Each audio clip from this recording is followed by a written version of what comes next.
energy radio frequency, and the people that pioneered the use of this offensively were the Russians. And they used a fair amount of this during the Cold War and over in Moscow.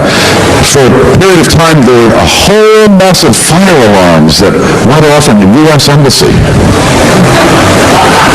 Anybody thinking out there?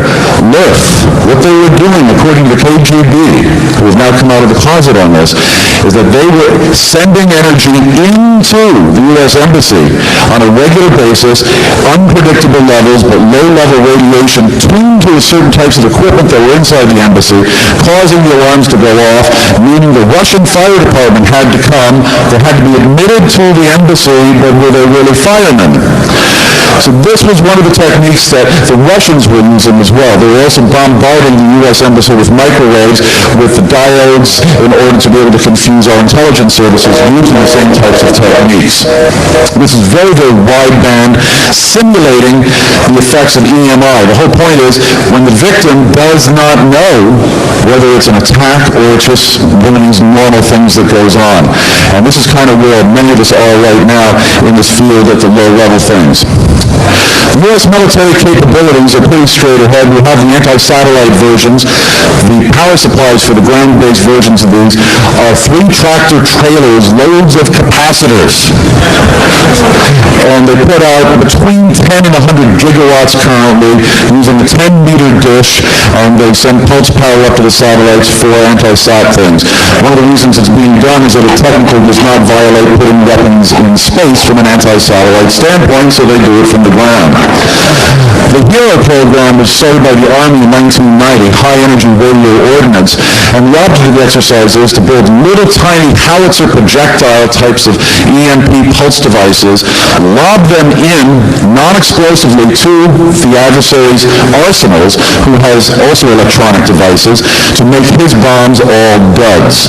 Very simple concept. We have the backpack versions. The Army started developing these back in the mid-'80s and have improved them over time, where there are backpack power supply versions and actually handheld gun versions. I've been unable to get any pictures of those, but I do have a picture of one of the Russian ones that I'll show you.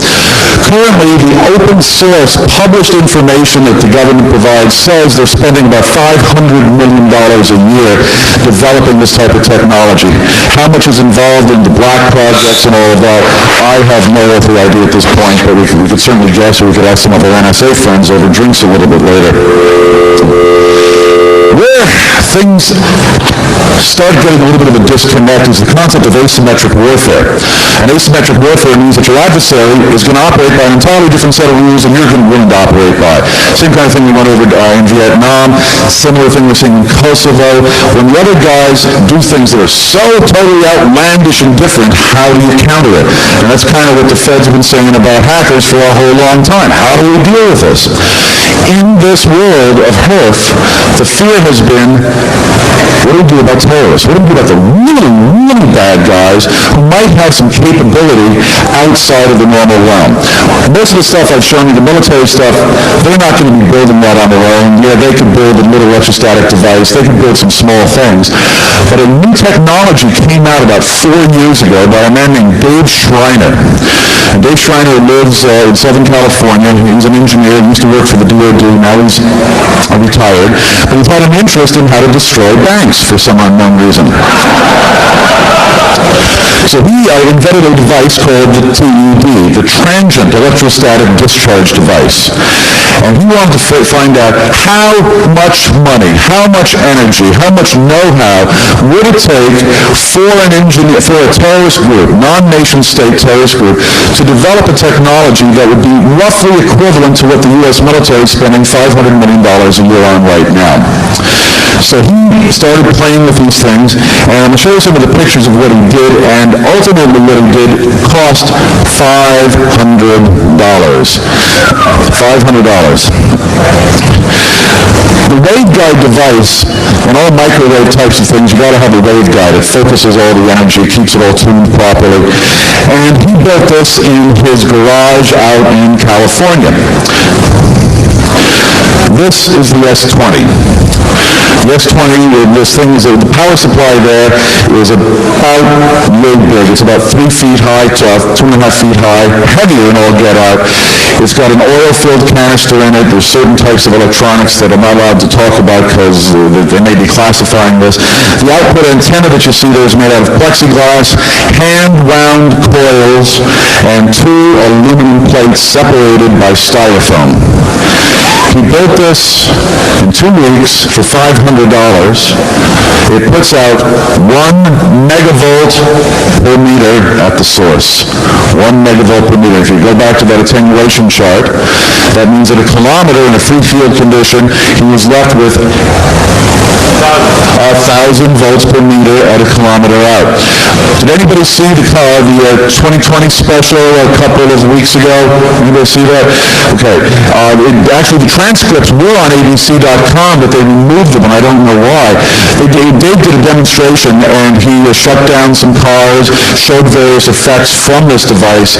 Was it a Corvette that they did? What was Corvette? And it was fairly effective proof. So where is he? He's going now. He's testified before Congress on this, proving the point that it requires a reasonable amount of engineering know-how. An engineering student in any university would have the basics. He runs a machine shop, so he has to have that skill level, and understands some electronics 101. That was really all that was required to build this device. He's now working on the S30 device. He's targeting 2 to 10 million volts per meter at the source, with a projected cost of under $5,000. This puts it into the realm of serious worry when we're talking about potential strikes against the infrastructure. This device is a dual-cone horn, and I don't understand enough about antenna design, but from what I am told, this device actually can double and triple the power output of these types of TED devices because of the various geometries that are built into it and the resultant waveforms. I spoke to 2 people actually out here in Vegas in March about this, and apparently this type of antenna design is going to end up being classified, and people are getting picked up for it. So it's another thing I don't quite understand. The Russians have been at this for a long time, and they have actually been in many ways open source about it. There were some reports about 2 years ago about suitcase-size EMP bombs running around, and it ended up being true. They're called radar devices, and they put out pretty significantly small pulses. They're 2 nanosecond pulses, and they're putting out about 5 megawatts of power. And if you're talking a portable device, you don't need to be a kilometer away from something. Leaving a device like this inside of a teenage video arcade would be enough to make anybody's day, right? Just shut the whole damn thing down. A casino